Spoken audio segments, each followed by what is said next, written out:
It's the Leading on Purpose podcast, helping leaders, teams, and organizations lead more intentionally, effectively, and with purpose.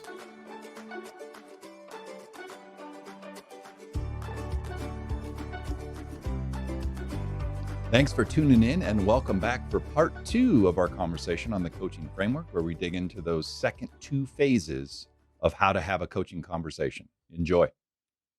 We've spent, maybe 25, 30 minutes potentially with this person, narrowing this down, really finding out what are we talking about here? What is the primary issue, the problem behind the problem? And more importantly, what's your relationship to it? How are you feeling about it? What's the emotion that's tied to that problem? The next step then, if we have clarity on where are you at, now we can start to think about where would you like to see this go? And probably the easiest place to think in terms of what do you mean by that, John, is Covey's idea of beginning with the end in mind and supporting the person in really considering what would it look like for this situation to be completely ideal. And to me, this is kind of a key turning point in the conversation that distinguishes coaching as we're describing it, coaching as a leadership style, versus what one might consider therapy or counseling. There's a key distinction here. And because what'll be interesting here is if you listen this deeply to someone, you spend this much time examining an issue, finding out the problem behind the problem, really, exploring how do they feel about this, supporting them with empathy, it's going to feel therapeutic, both to you and potentially to the individual. But there's a key difference there. And it's in this next phase of the framework, which is to think about the desired state. So in your experience, Doug, why has that distinction been so important? Because I know it's something you and I have talked about before. And frankly, I think something for me, I've seen people who say that they're coaching, but they actually end up dabbling with a bit of counseling and therapy, when my observation we really shouldn't meddle in that space versus what we're trying to do here with coaching. Yeah, John, I'm glad you brought that up, because I believe it's a really important point. So one of the distinctions, and even when I work with leaders on their coaching leadership skills, I will admit that I've used the leadership coaching style a lot with teams of individuals that I've had the privilege of leading. And then I also get hired to come into an organization as a third party to coach individuals. Yep. And it would be very disingenuous for me to say, well, it doesn't matter if you're the person's leader or you're a hired coach to come in. There are things that I will do in a coaching conversation or approach as a hired coach from the outside of the organization that I likely wouldn't do if I was that person's leader. Now, I don't want to insinuate there's a lot of that, but I know there's some things kind of pushing the envelope a bit. Sometimes when I'm an external coach with someone, that if I were this person's leader, and so the reason I bring that up is, I'll go to being hired to come in and coach. There have been 2 times in my career, so not very often, because I've coached with a lot of folks, that as I get to know them and their particular issue and what they want to work on, that they'll start talking about their history and their past. Yeah. And it becomes evident to me that I had a colleague one time describe it this way: the coaching that we're talking about is looking out the windshield. Yeah. How do we move forward? Therapy and counseling, the huge benefit that people receive from that's very necessary in certain situations, is they're looking in the rearview mirror of their life. Yeah. And there could be some things that happened years and years and years ago that you're still carrying with you in an unhealthy way, that are really getting in the way of your success. And the 2 times that it's happened to me when I've been hired as a coach, that's when I just simply address it very compassionately, very straightforwardly with the person, saying, I'm hearing this. I'm also getting a sense of this. And I need you to know that's something I'm not qualified and able to help you with.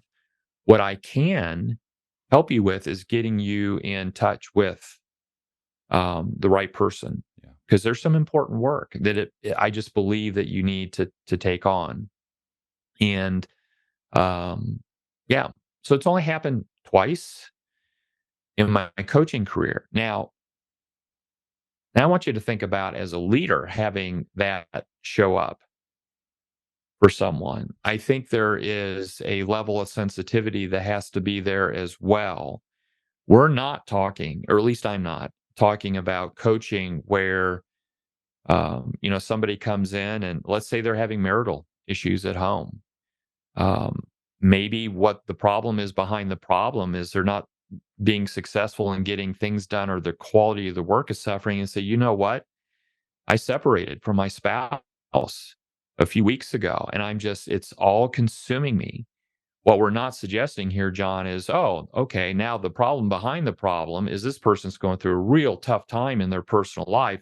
Now let's turn the coaching conversation. Well, tell me about the relationship with your spouse. So, and how have you contributed?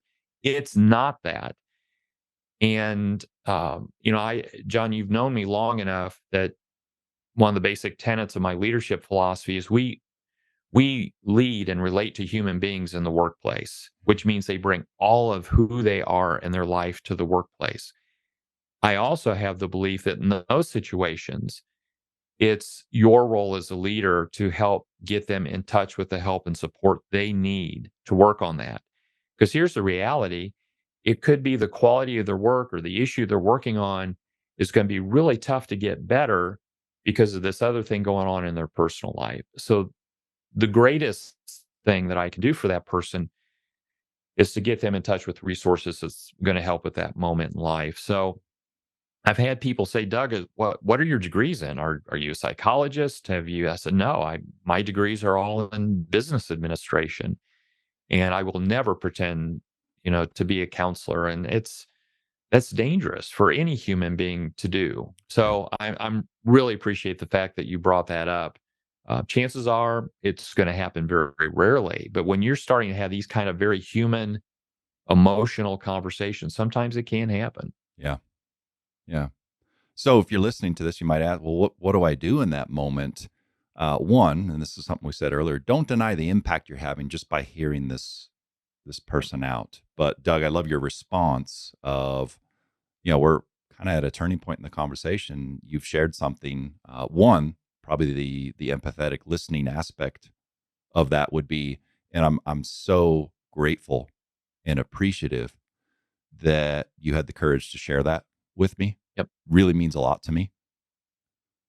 And as you said, Doug, I think that gets us into a space that I'm not fully qualified to support you in, but I'll get you a resource. I'll get you connected.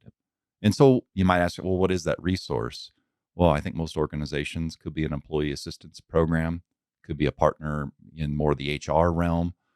There are lots of resources that organizations have established to support employees with concerns that kind of cross that line into, as you said, really rear view mirror type things where we've got to go back in time and get this person some support on something that's happened in the past. So, Yeah. To Doug's point, we don't want to scare you, so don't pause the episode or delete it just because we said, oh, this is going to turn into therapy. In my experience, similar to Doug's, does not happen often. But the more you develop a relationship with someone, the more you're known as a quality listener. Um, it has happened out there. It's just not as common. So, but key distinction, as I said, in coaching versus more counseling and therapy.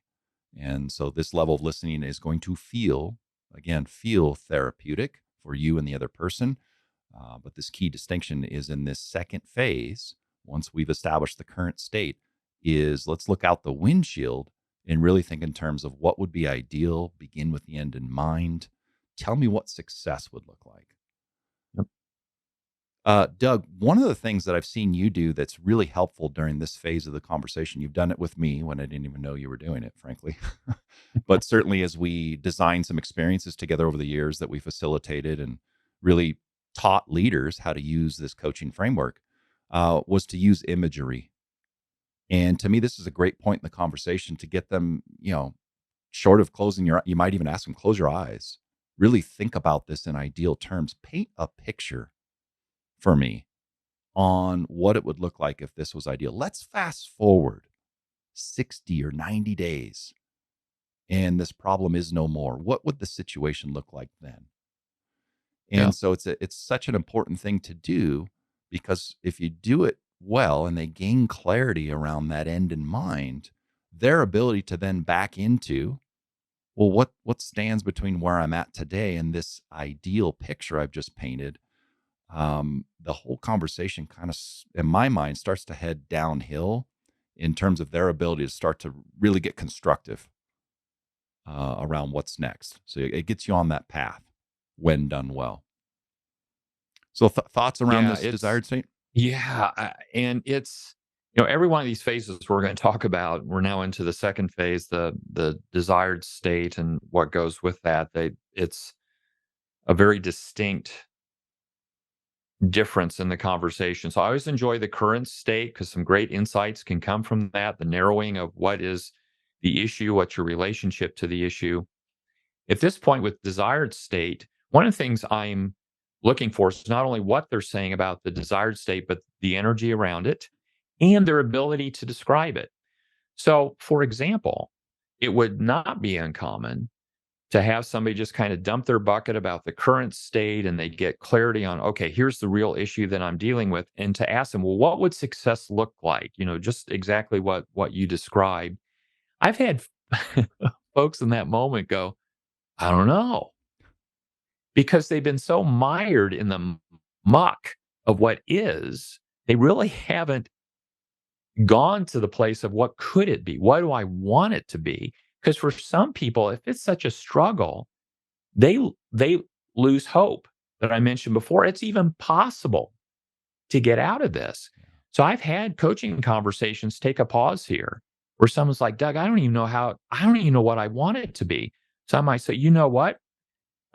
In coaching language, we call this an inquiry. My inquiry to you is to go away from this conversation and let's resume it. And where we're going to pick it up is, what would success look like to you in this relationship?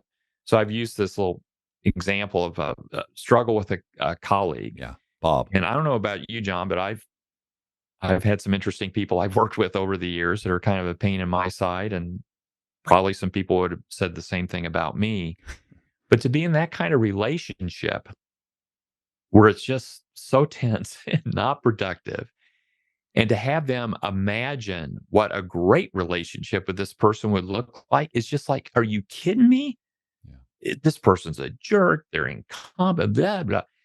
So as long as their mindset towards this other human being is it's not even possible to have a good working relationship, that comes from a place of no possibility of success. So when I ask a person to describe this ideal state, what they want it to be, if there's hesitation or they really don't know, it can be a really great time to just pause it and say, give some thought to that. And let's come back to the table. Now, a lot of times though, what will happen, at least my experience is, there's a lot of energy and a person will describe, oh, it'd be great. It would look like this and this would happen and this would happen. And so it gives you a target to shoot for. Now, the conversation in that moment shifts from where we are today and the struggles there to what it could be. And so that's where energy tends to go up. That world of possibility tends to really surface. And that's what you can really, really lean into. So it's, again, it's a necessary part of this conversation, but very different than the first part where we're in the here and now. It's about dreaming. What are the possibilities that you're excited about when you're successful in addressing this issue? Yep. Yeah. And so if you're at this phase with the individual and you're kind of getting crickets in terms of response of imagining this. And so your example of this relationship that they're challenged with, and their response is, I think this person's a jerk. I don't think it could ever improve. To me, that could be another moment to bring the mirror back out and hold that up, and let's examine what you just said. Kind of I'll call it the indictment that denotes about your feelings about this other person. And so sometimes I've had that be the reflection point they walk away with. I'm not judging you for that thought. I get how you've arrived there, but it may be something to think about as you imagine what things could look like if they were ideal. Take a look in the mirror on what some of the beliefs you've developed, how they might be holding you back, how you could be getting in your own way, which is such a common thing that you're trying to help someone with when you're coaching is, their Uh, and contributions to the situation. yeah, if I, in my heart of hearts, if I believe somebody is a jerk, that's how I'll treat them. Yeah. So it's this whole notion, our mindset and beliefs precede our behavior. And that's a tough thing, I think, for any of us to just really own and appreciate, is that many times if I need a change in my behavior in a relationship with the person, the first thing has to change is my willingness to even live into a different mindset or belief about this person. And that's another whole conversation. That's some deep, deep work that can need to be done. But that can be a great insight for someone is, man, I'm just so soured on this person. It's just feeding on itself. I believe they're a jerk, therefore I treat them as though they are a jerk, and that's the response I get. So it's again, those are those aha moments that can come from these coaching conversations where someone says, "Oh man, I am a big contributor to this frustration just by the way I'm treating them." And so if I want a non-jerk response from this person, then I'm more willing to consider how do I shift and change my behavior to make that possible. Yeah, absolutely. So in this desired state, again, once we've established clarity around what's the end in mind, where do you see this going? And to our earlier point, maybe this is part two of the conversation. They've gone away with some reflection points. Maybe they didn't have a great sense of what the ideal would actually look like, what that picture would be. And so whether it's part of the same conversation or they've now come back with their thoughts around that, now it's time to get them during the desired state to really think about, again, what stands between the current state that we talked about earlier and this ideal picture you've just painted. Yeah. What are the biggest obstacles between where you're at today and where you'd like to be? And so the beauty of spending this amount of time on current state and really having them thinking in ideal terms and spending this amount of time in desired state is if you've really facilitated this conversation well for the person, by the time you get to the third and final phase, the resolution starts to write itself. Yeah. Because it's so clear to them, again, where they're at, where they'd like to go, what those major obstacles are between where they're at and where they'd like to be. And so, big part of the conversation here. But as Doug said earlier, this isn't you just sitting there and listening. There's an opportunity for you to guide and ask questions during the desired state as well. And so I think an interesting thing to think about is, for example, if they brought up something in the current state that's a major factor, major contributing factor in the problem, you didn't hear it described at all in terms of their sense of the perfect picture they've painted, this desired state. A good opportunity to check in on that. Hey, it was really interesting as I heard you describe the desired state and even some of the major obstacles that are in your way. Bob's name didn't come up. And so I thought I'd just offer that up and any reaction to that, any thoughts as I mentioned that. And so it's an opportunity for you to kind of check in as a good listener on some of the things you've heard thus far that did or didn't come up. And asking the person to kind of pay attention to that. What is that? Why didn't Bob come up as you thought in ideal terms? Now, here's a tough part of the desired state. As they're really thinking about the obstacles that are in their way, and you're starting to feel this momentum towards, what happens next is becoming clear now to us what this person needs to do. I know for me, I'm a problem solver. Much of my career was spent in an operations type capacity, solving business problems. And so one of the temptations I'm resisting every time I coach is to jump to the solution, to jump to the answer. This is a moment in the conversation where if that's your MO as a leader, you're used to solving people's problems, being a little more directive in terms of how you approach conversations, giving people the answers. This will be a moment that probably comes up a little bit for you, where there's a temptation to say, well, here's what you ought to do. Here's my idea. Here's the biggest obstacle. Here's what should come first. Got to resist that. Really resist that temptation. And so, Doug, something I so appreciated that you shared with me years ago was the notion at this point in the conversation when you're coaching someone of asking permission to step into the conversation as we're almost sort of transitioning into this solutioning mode. And such a key piece that I think has served me well in coaching interactions, but is an aha moment as I work with leaders on their coaching conversation work, is resisting that temptation. And again, asking permission. Hey, I have a thought here. Would you be comfortable if I shared that? Or I had another idea. Or it's interesting, I didn't hear this. Mind if I share something? And so, such an important thing to do when you're coaching someone, to avoid the possibility that you take over the conversation. Because that can very naturally happen, particularly if the person you're coaching trusts you and you have a good relationship. How easy is it for them to fall back into the old dance step where, okay, we're back to what we used to do. You're just going to give me the answer. And so it's resisting all that.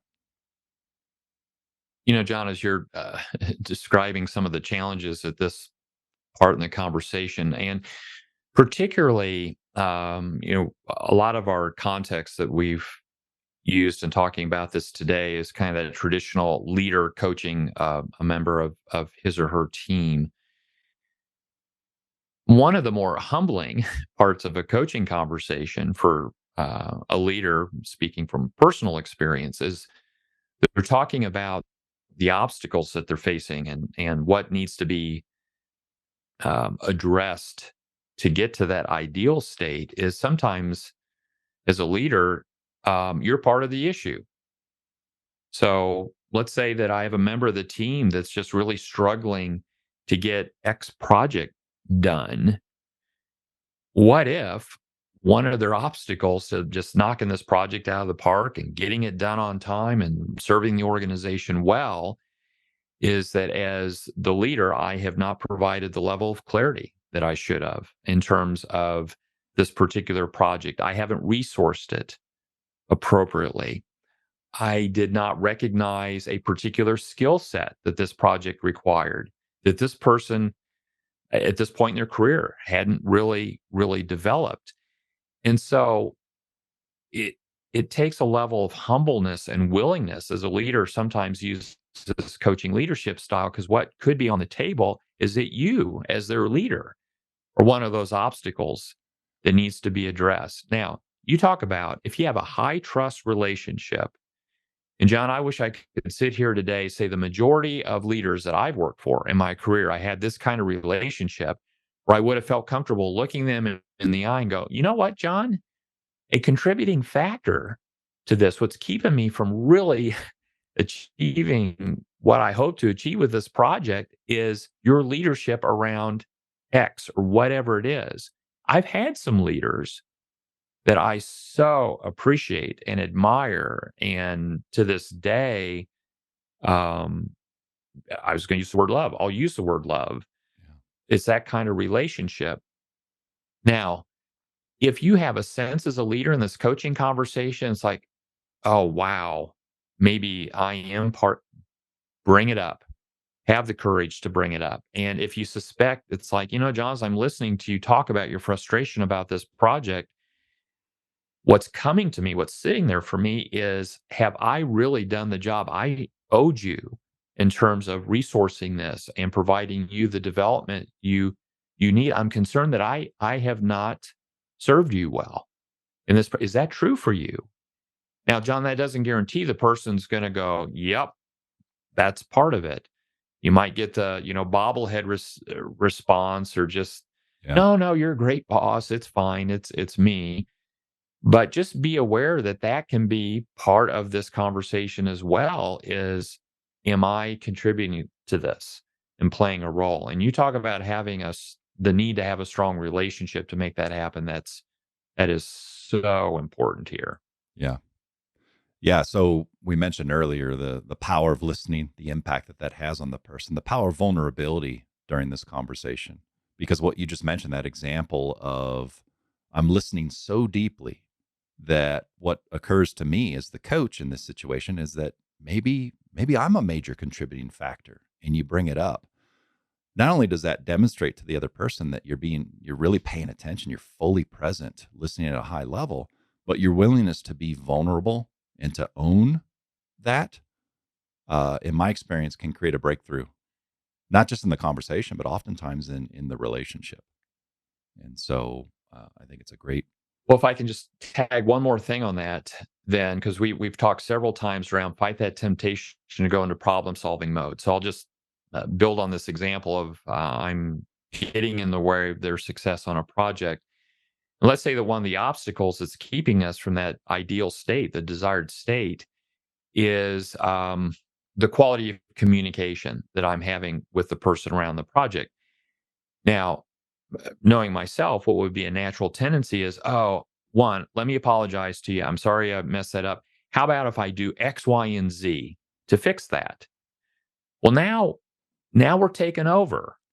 And it Exactly. comes from this place of I want to be helpful to you. But an alternative way to approach that is to ask the person you're coaching, the person that you're leading, say, wow, it sounds like I need to do a better job of providing X. Can you tell me what would be most useful to you for me to do for you to help, and just listen to their ideas? And they may come up with some ways of communicating or relating to each other, working on this project that I never would have thought of.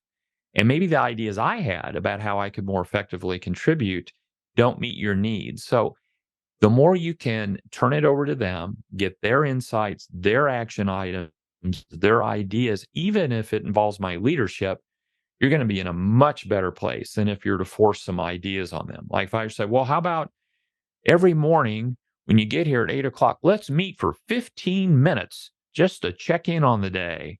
And you get the, okay, yeah, okay, oh, that'd be great. Yep. And in the back of their mind, they may think, what a colossal waste of time that is. I'd rather do something else. Yeah. So just always have that in the back of your mind. Who's driving this conversation? Is it me or is it them? And when we're to the place of action items, what possibilities exist, as much as you can, have them generate those ideas that are going to be most useful to them. Yeah. Yeah. Couldn't agree more. And again, resisting that temptation to take over, as you said, even when you realize you're the problem. I've seen so many situations where maybe more in the feedback scenario. So, what we're largely talking about here, someone has knocked on the door, come to you and said, I need some support, I need some help. This framework can also serve you well when you think about giving someone feedback. And now the start of the conversation looks a little different because you're the one, as the leader, instigating things. What I've heard happen and probably experienced myself as a leader is you're giving someone feedback and you realize in the course of the conversation, the very issue that you're sharing with them, that you are the major contributing reason for the very concern that you're sharing with them. Yep. Some leaders will use that as this is the end of the conversation. It's my fault and I'm going to take over and I'm going to go fix those things. And in fact, until I fix those things, I don't have the right to explore this with you. And so I think that's the wrong move because there's still a way when you're a major contributing factor to get them thinking about what would work best for them, not take over the conversation. And so one of the things to keep in mind as you're using this coaching framework and having conversations with your teams is certainly where am I in the framework? But maybe another important kind of piece of guidance in the back of your mind should be who's driving this? Who's driving this conversation? And so in this desired state, as we're beginning to transition into potential possible pathways out and solutions, I know for me is a key moment where I've got to pay close attention to that. Who is driving right now? And the other important notion here, well, why do that? What if I do have some great ideas as the leader? Is appreciating that, your example just now, Doug, you mentioned, they kind of bobblehead. Sometimes you're like, well, what if we came in, every morning, I spent 15 minutes with you. And it's kind of, yeah, okay, sounds great. pay attention that there's not a lot of energy coming from them. Not only are you driving the solutions and ideas, all the energy is coming from you. And so what I've noticed with coaching and coaching well and keeping it really in their frame of reference, making sure they're doing the driving, is working through their energy. What possibilities and pathways can they dream up? Because it's so often the case, the ideas and possibilities they dream up, whether or not I feel as the leader they have as much merit or quality as some of the ideas as I might come up with as this, oh, I'm a great leader. I have all the answers. That's my job, is to give you, show you the light, show you the way. Your idea, because you have a ton of energy behind it and you thought of it, in my experience, is likely to get a heck of a lot more traction than this brilliant thing I've got, on the tip of my tongue. And so it's a lot of biting your tongue at this point in the conversation and really facilitating the conversation in a way that goes where their energy is going. And it's a key piece as we get to the end of this second phase of the desired state. Yeah. So we get to the end here, and I think the beautiful thing is, one, this third phase is usually a part of the conversation every leader is already good at, which is solutioning. Let's solve the problem. Remember, we're still keeping the energy and the focus, and the driving is still happening with the person you're coaching. And so this third phase is action steps. And it's been my experience, if you've done a great job helping them gain clarity around where they currently sit in the first phase, where they'd like to go, this perfect ideal picture they've painted during the desired state, this idea around what are the major obstacles, what's first, what's the biggest thing between where you're at today and where you'd like to go. When you get to this third phase, a lot of it may have already kind of been written out. And so during action steps is really firming up what are those very next steps for this person to take. And so you may find, well, they knocked on my door. They came in, they listened to them. Why am I kind of turning up the heat here at the end of the conversation and firming it up and maybe challenging them to, hey, when is this going to happen? How can I support you? These are all good questions, by the way, to ask during this third phase of action steps. I've had the experience that if I don't turn up the heat just a little bit and facilitate accountability for them to themselves, get ready to coach on the same situation over and over again. Becomes more of a venting if we don't facilitate this very constructive third phase of let's tighten this up. Let's get into some action steps. And again, facilitate clarity for you on what's going to happen next. Yeah, I think you articulated that very well. And the feel of this third stage, getting into the specific action steps that they're committing to, there is a different level of intensity of accountability. But I also appreciate what you said. They're still driving. But now my role as the coach, as the leader in the situation, is to make sure when this conversation ends, that I'm confident that they own it, they understand it, and it's very clear what the next step is. And John, one of the things in this stage, in terms of action steps that I would offer, maybe a couple things, is depending on the size of the issue that's being tackled, is to also understand the actions that are being committed to are likely not going to get you to bright just from those things. Right.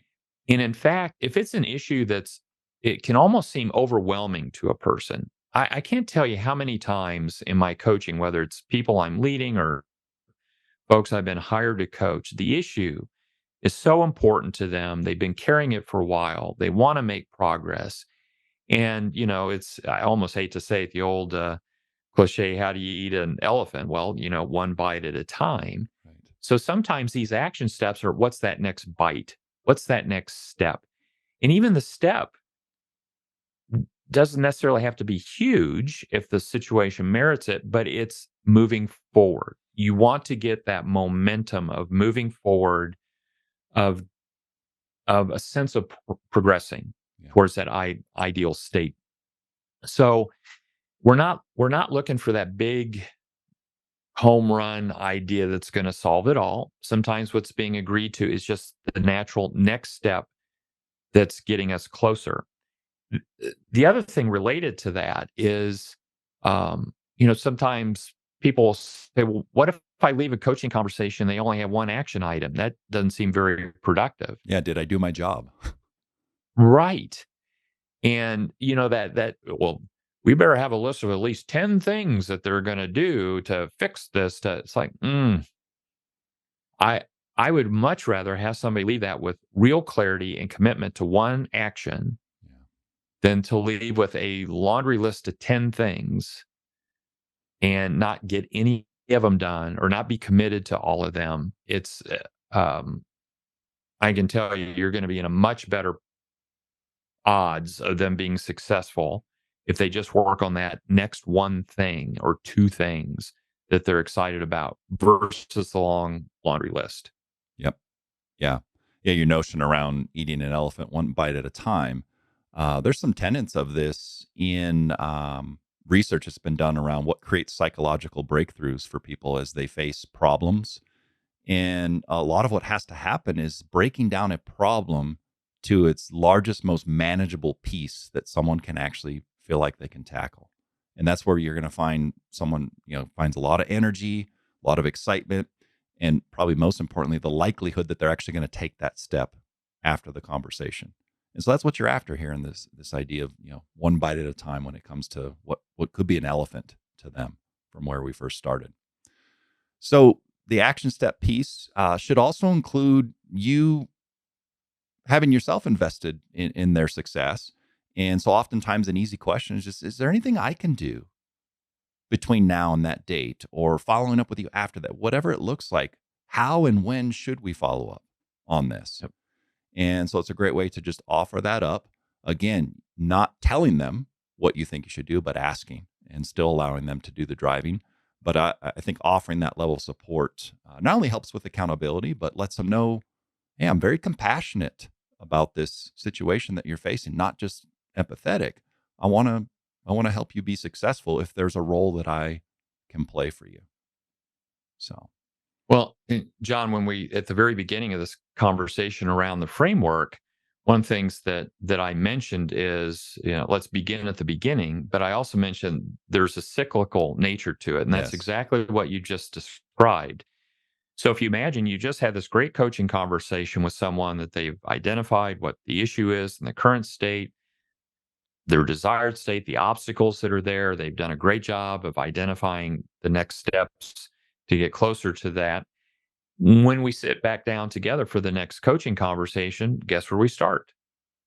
Typically, where you start is, what has life been for you around these action items since we last met? Yep. And to me, I always get excited about those follow up coaching conversations because you don't know. I mean, there's some conversations where you say, oh man, I've made great progress on those action items. In fact, I knocked them out. And I'm coming to the table today with my ideas already about what's next. So that's kind of like nirvana Right. in terms of, wow, they own it. They've been thinking about it. They're working the plan. We don't even need an extensive coaching conversation today because they're on the other end of that. I've had a few times where they'll come back and say, I haven't done a darn thing.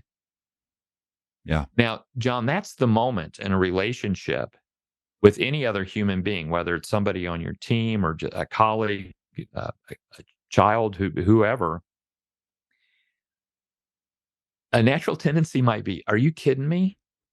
I devoted an hour of my time last week to help you come up with these action items, and you have the nerve to tell me you haven't done any of what you commit. Now we're in that very different mindset. And so if you find yourself reacting that way, first of all, congratulations, you're a human being. That's probably kind of typical. But the shift is how we respond to that. Instead of judging Yes. or criticizing, you get curious. Yep. And what I might say to someone is, John, that's interesting to me because last week when we talked about that, those ideas you came up with, you're so excited about them and committed to them. And what I'm hearing you say right now, no action. is taking place this last week. Talk to me about that. What's going on for you? Which, by the way, we're in current state again. Right. And who knows where this conversation's going to go? It could be all kinds of reasons they Yeah. didn't work on it. So, but as soon as we start to judge and reprimand and criticize for their lack of action, now we're in a very different place. That's not going to be productive for us. Get curious and just be with this person and help them understand what got in my way this last week. What is going on? And one other thing, without making this probably sound more complicated than, well, it gets complicated. Sometimes what you might discover, the coaching conversation we had last week, we really didn't uncover what was going on there was something else.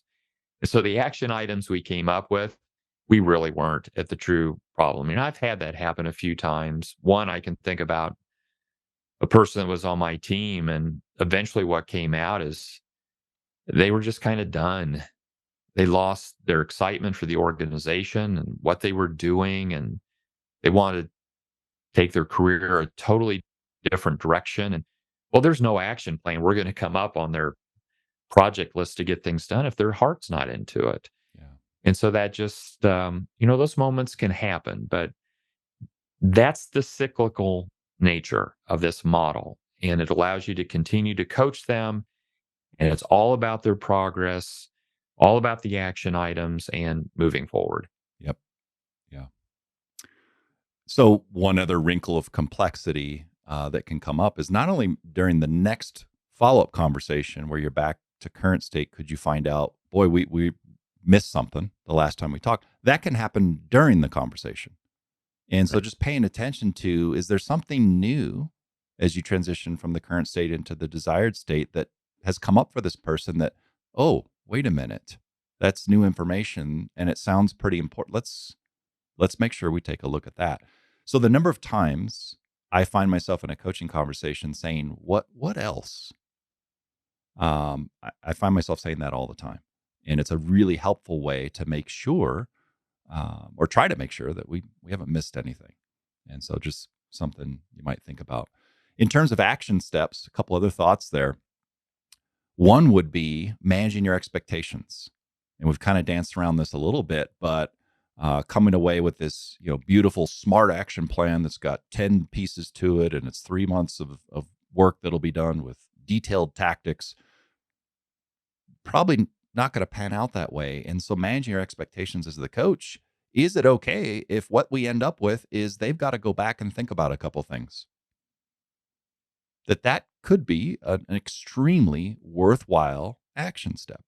And so where we pick it up next time is, what's occurred to you as you reflected back on this, as you've been thinking about this concern that we worked through the last time we talked? And so you really got to manage your expectations as the coach. Big piece of this. Great point. So that's the 3 phases: current state, desired state, action steps. Again, current state, how can I help facilitate discovery for you, help you gain clarity around not only the issue we're talking about, but your relationship to it and how you're actually feeling about it. Not only what is the problem behind the problem, but what are some of the emotions behind the emotions? Once there's clarity on that, then it's desired state. What would be ideal if this situation was no longer an issue for you? If the relationship with Bob was fantastic, describe it to me. What would that look like? Great. What are the biggest pieces that stand in the way? And then a pretty smooth transition, if you've done the first 2 pieces well, into what are the very next steps? When are those going to happen? And how can I support you? So again, a framework that we've proposed, and going back to that Zenger-Folkman study that we talked about earlier, those 2 very common denominators that serve you well as a coaching leader is, 1, have a great relationship with the person you're coaching, and have a framework that you're using, something that you have in mind to help guide the conversation and help you facilitate discovery and clarity for the other person. Doug, any final thoughts on the 3 phases we've discussed and the overall notion of having this coaching framework? I think the one final thought around this, now that we've described a sense of what these conversations can really look like, look for opportunities to use it. And as you're listening to this conversation, who knows, 5 minutes after you go on with your life from this podcast, there you could get that proverbial knock on the door. So take advantage of that. Um, we mentioned in our prior conversation, our growth and development comes from experience, right? So there can be books that you can read, workshops that you can attend, that type of thing, and would encourage you to do that. But just even from the information we shared with you today, once you become aware of when coaching conversations can make a difference for someone, my experience is you're not lacking for opportunities to do that. What will start to happen is traditionally when someone brings an issue to me, when I go into problem solving mode right away, it just causes you to pause and think a bit, saying, oh, wait a second, I don't need to solve this person's problem. In fact, that's probably one of the lesser effective ways of responding. This is an opportunity for a coaching conversation. So give yourself permission not to be perfect, as I mentioned at the start of this, and just be aware of when coaching opportunities present themselves because they're out there in abundance. Yeah. Thanks for mentioning that, Doug, because I think there's two primary reasons you and I have spent so much time through this podcast discussing coaching, but I think in our careers, learning about the coaching leadership style, professing its importance and impact. One, it is in fact a very powerful leadership style, not only according to the research, but the observations you and I have made in our personal experiences and certainly in our work with leaders. Number two, and this is proven by research, and again, another thing that's proven by our observations, it's one of the most underutilized leadership styles. And so not only paying attention and having awareness to that next proverbial knock on the door, I might argue reflecting back, how many conversations have I had recently in the last month or two with my team that could have or should have been coaching conversations, but ended up being something else? And so another way you might kind of raise the old antenna to your own awareness to how you're showing up for your team. So maybe as a last piece, let's get folks pointed to a few resources if they'd like to learn more about coaching and asking great questions and facilitating discovery for folks. I know the first resource off the top of my head that just helps people further refine their knowledge around this Hay Group theory that really surrounds the coaching leadership style and its impact is an article that was written, I think it's been maybe 20, 25 years now, by Daniel Goleman. And if you don't know the name, you might know his work. He did not invent the term emotional intelligence, but certainly was the person who popularized it and made it kind of a household term, if you will.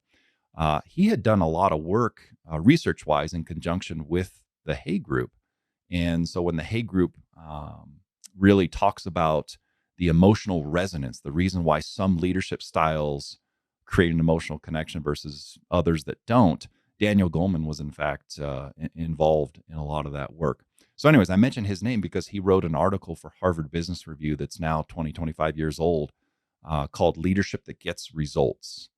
And so it's great kind of white paper, 2.5, 3 pages long that really describes the Hay Group theory and where this coaching leadership style fits in and where the research at that time pointed in terms of coaching and its impact. And I would say fast forward to today, that research has only been proven over and over and over again in terms of its impact. A second resource, if you're interested in maybe some of the broader ideas around engagement, there's a book that was written by Gallup. And so if you know Gallup, they get pretty popular during the election cycles because they're probably the most famous polling organization on the planet. What you may not know is they own StrengthsFinder, and they're also very active in the engagement space. They do a lot of workforce studies kind of across the globe on the power and importance of engagement. And in 2019 to 2020, they did their largest ever global workforce study, and they wrote a book based on it. And it's a pretty thick book, but it's got some great ideas in there. So when they distill down engagement to its simplest terms, the book is called It's the Manager. And they boiled engagement all the way down to It's the frequency and quality of attention that one gets from their boss. And so there is a connection between the broader notions of engagement and engagement surveys and what we're talking about here on this podcast, this coaching leadership style and its impact on climate. Ton of connections there. Doug, what are a few key resources that are top of mind for you as folks think about the Hay Group theory and coaching in this framework maybe? Yeah. So when I started my training and certification as a coach, a book I was exposed to is called Coactive Coaching. And if the ideas that we've been sharing with you today resonated with you, or you're curious to understand the framework and the model a bit, I would really recommend Coactive Coaching. It's not exact to the framework, John, that you and I talked about today, but it's pretty similar. And it's a resource that also suggests at different stages of the coaching conversations, things that you can do, questions to ask. A lot of great information on the importance of mindset and helping people shift their perspective around problems. So there's not just theory about coaching in that book, but I think some really practical guidance about how to coach. It's a very common resource for folks that are seeking a career of life coaching. That's become so popular over the last few decades. But what this organization, CTI, has discovered, and they use this book in their coaching training, it attracts a lot of leaders to their organization to get certification. Now, those leaders come to the training not so much to, become a life coach, but what's been discovered is the skills and the ideas that we've been discussing are so applicable in the world of leadership that it really resonates. The other book I would recommend is called The Extraordinary Coach, co-authored by John Zinger of Zinger Folkman and Kathleen Stinnett. Kathleen and I have grown to know each other for many years. We have done work together with clients. Consider her a dear friend, and she's an extraordinary coach. It would be very appropriate for her book to have that particular title. And again, she has a framework that she describes in the book that is probably even more similar to what you and I use, with some real great practical guidance from a leadership perspective of how to coach. So it's a wonderful read as well. So The Extraordinary Coach. If there was one book you wanted to read that's really more specifically for people in leadership positions, would really highly recommend that particular book. Great. So some good resources for anyone to check out to continue wrapping their head around what is this coaching leadership style? How do I put it into practice? So Doug and I are both hopeful that we've given you some helpful tools to set the right mindset stepping into this leadership relationship with your team, and how to get into a coaching conversation. The perfection comes in the practice of this, and be very aware of your own expectations of what this will look and feel like. I know my experience, again, very mechanical at first as you kind of think about how to approach these conversations. The more you use it, the more you practice it, the more it becomes natural and authentic for you. And so our encouragement is get out there, be aware of those coaching opportunities that exist with your team, and give this framework a shot. So, well, thanks so much for listening to Doug and I examine the coaching leadership style over the course of 2 episodes now. Stay tuned for future conversations he and I will have, certainly on the topic of leadership and organizations and culture. Don't forget to like and subscribe. And thank you so much, Doug, for joining me yet again. And thanks to all of you for tuning in. Take care.